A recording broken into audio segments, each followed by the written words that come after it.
It was a crisp autumn morning in Arlington, Virginia. The golden leaves crunched softly beneath General Angela Morris's boots as she stepped out of her black SUV and adjusted the bouquet of sunflowers in her hand. She wasn't in uniform today, no polished medals, no shiny boots, no salute-worthy insignia. Just jeans, a sweatshirt, and a quiet heart full of purpose. She was visiting Sergeant Bill Thompson, a retired Marine and old friend who had slipped into a dark place with PTSD. Angela made it a habit to check on forgotten heroes. No cameras, no press, just humanity. She smiled warmly as she approached his porch. But before she could knock, a voice sliced through the air like a siren. "Hey! Step away from the house." Angela turned around slowly, confused. 2 white police officers had pulled up behind her, lights flashing. Their cruiser hadn't made a sound when it arrived. No sirens. No announcement. Just silent judgment. She held the flowers up instinctively. "Officers, good morning." "I'm here too." "Don't move," one shouted, drawing closer. "Show us your hands." "I'm General Angela Morris," she said calmly, lowering the flowers to the ground. "I'm here to visit a veteran." "This is Allah." "Save it," the other officer barked. "Put your hands behind your back. Now." A neighbor across the street peered through their blinds. Another stood on their porch, filming with a phone, whispering to someone beside them. No one stepped in. No one spoke out. Angela's heartbeat slowed, but not from fear. From anger. As one officer grabbed her wrists and yanked them behind her, she winced. "Is this necessary?" she asked, still controlled. "You haven't even asked for my ID." The officer chuckled. "We've had reports of suspicious activity." "You match the description." "I match the description of a threat," she asked, incredulous. "Because I'm black? Because I'm standing on a porch in a hoodie?" The other officer leaned in close, voice dripping with sarcasm. "Lady, if you're really a general, I'm the president." They laughed. She didn't. They tightened the cuffs without checking her name, her car registration, or her badge, which was in her purse, inside the vehicle just a few steps away. It didn't matter. Her skin spoke louder than any ID. Angela was pushed into the back of the cruiser, her back pressed against cold plastic, her dignity bruised. She took a deep breath and whispered to herself. "Stay calm. You've survived war zones. You'll survive this, too."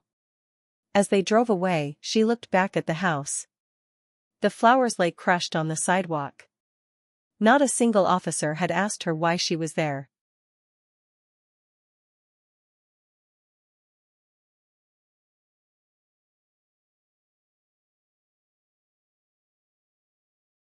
The cruiser smelled of plastic, old sweat, and something metallic. Angela Morris sat motionless in the back seat, her wrists aching from the too tight cuffs. She stared out the window, not with fear, but with the quiet calculation of someone who had survived battlegrounds more brutal than this. But this moment cut deeper, because the battlefield was now her own country. The officers up front talked casually, as if she'd already been convicted. "Got her good," one muttered, smirking. "Acting all calm like she's someone important." The other scoffed. "Yeah, right. General Morris, I'm sure she commands tanks in her spare time." Angela didn't respond. She watched the world go by, schoolchildren holding hands, a jogger passing with headphones on, a man walking his dog, all completely unaware that just feet away, a decorated U.S. Army general sat cuffed like a criminal. They pulled into the precinct and parked. One officer opened the door and yanked her out with unnecessary force. As they led her inside, officers at desks looked up, then quickly looked away. No one questioned it. A black woman in cuffs? Sadly, routine. Angela tried again. "Before you process me, I'm asking, no, demanding, you let me make one phone call." The officer grinned. "You watch too many movies. That's not a right in real life. You'll get your turn." They took her fingerprints. Angela clenched her jaw. She wasn't afraid, she was furious. Not for herself, but for what this said about a country she had bled for. A country where her hard-earned rank, service, and identity meant nothing without a uniform and a name badge. They started going through her personal items. One officer finally noticed the sleek, locked government-issued phone. "What's this? Military grade?" Angela met his eyes for the first time.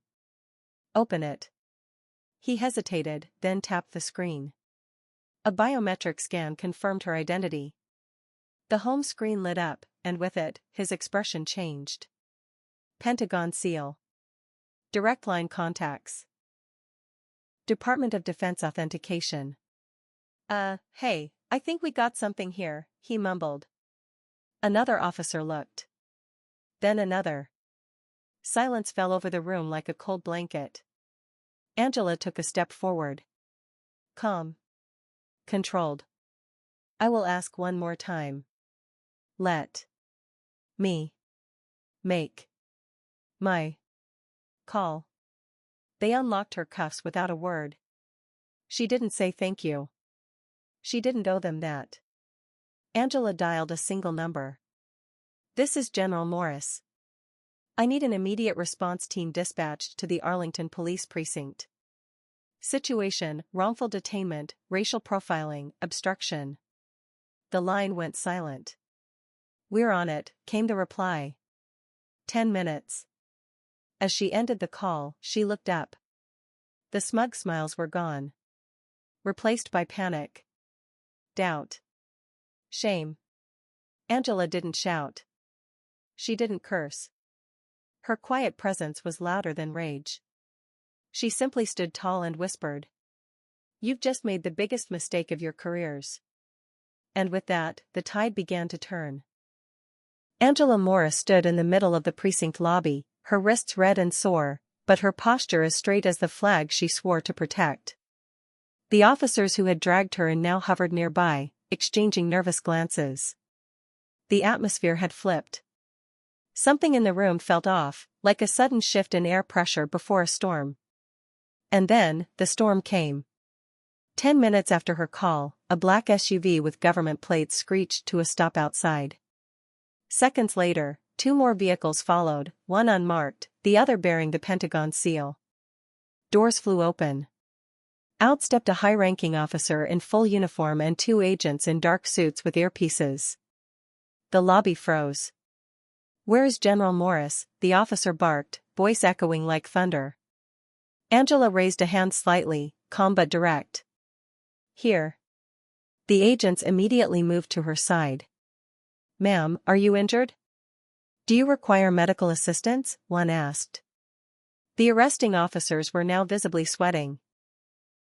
The one who had mocked her earlier took a step back, stunned. "Wait, she's actually a?" The Pentagon officer cut him off cold. "You didn't verify her identity. You ignored her credentials. You handcuffed a decorated U.S. general on false suspicion and racial profiling." The room fell deathly silent. Angela's voice was steady. "I was here visiting a retired Marine. He's been suffering. I do this often. Quietly. Without headlines. I expected compassion from law enforcement, not disrespect." The precinct chief appeared, pale and flustered. "General Morris, I deeply apologize on behalf of the department. This was a misunderstanding." "No," she corrected sharply. "This was misconduct. And it was a choice." Cameras had started to gather outside. Local reporters caught wind of the Pentagon's presence, and the story was already beginning to spread. But Angela wasn't looking for headlines. She was looking for accountability. The Pentagon officer addressed the precinct staff. "Effective immediately, these 2 arresting officers are suspended pending investigation. The Department of Justice will conduct a full review of this precinct's conduct." The officer who'd laughed at her tried to speak. "I didn't know." Angela cut in, eyes like steel. "You didn't care to know." She turned toward the door, but paused as she saw a small figure standing outside the glass. A little black girl, maybe 10 years old, holding her mother's hand, watching everything unfold. Her eyes were wide with confusion and awe. Angela stepped outside, ignoring the cameras, and knelt in front of the child. "Hi, sweetheart. I want you to remember something. No one decides your worth by how you look. You are powerful. You are smart. And you never have to shrink for anyone." The mother held back tears. "Thank you, we saw everything." Angela smiled gently. "Then you know. Change starts with us." As she stood, her posture didn't just reflect military authority, it radiated quiet revolution. The world had changed. The days that followed were nothing short of explosive. Within hours, national news networks broadcast the body cam footage, security videos, and eyewitness recordings from the precinct. Black female U.S. general handcuffed by local cops, Pentagon responds immediately. The headline was everywhere. And so was the truth. Angela Morris became the face of dignity under pressure. A symbol not just of military power, but of moral strength. The 2 officers involved were officially terminated and placed under federal investigation. The precinct was put under review by the Department of Justice. Mandatory racial bias training was enforced across the district. But Angela didn't gloat. She didn't tour talk shows or post angry statements. Instead, she requested a meeting with the city council. Not to seek revenge, but to initiate reform. "We don't need public apologies," she said in the packed chamber. "We need policy. Training. Real accountability. Because next time, it might be someone without the power to make one call." She even insisted on meeting the chief of police privately, not to shame him, but to ensure he understood what had happened, and why it mattered. The chief, now humbled, listened in silence as she spoke. "I didn't wear my uniform that day, but I carried everything it stands for. Honor. Service. Courage. What I experienced wasn't just personal, it's systemic. And it's preventable." Her actions made headlines again, not because of outrage, but because of her unshakable composure and grace. Then came the TED Talk. Millions tuned in as General Morris stood on the red circle under soft stage lights. She spoke not just as a soldier, but as a black woman, a leader, and a human being. The battlefield isn't always overseas. Sometimes, it's a sidewalk. A precinct. A place you thought was safe. But I didn't respond with rage. I responded with responsibility. Because my story could be someone else's hope. She paused, looking out over a captivated audience. "We talk about strength in the military. But I believe the greatest strength is compassion. And the greatest weapon? Truth." The crowd erupted in applause. Many had tears in their eyes. But the moment that moved her most didn't come from a stage, it came weeks later, in a handwritten envelope. A letter, from the little girl outside the precinct that day. "Dear General Morris. My name is Maya. I saw you when the police were mean to you. I was scared. But then you talked to me and made me feel brave. Now I want to be a general, too. Not because of the army, but because you never let them make you small. Love. Maya." Angela framed the letter on her office wall. Not beside her medals. Not beside her degrees. But beside her mirror, so she could see it every morning and remember. The battle she won that day wasn't for herself.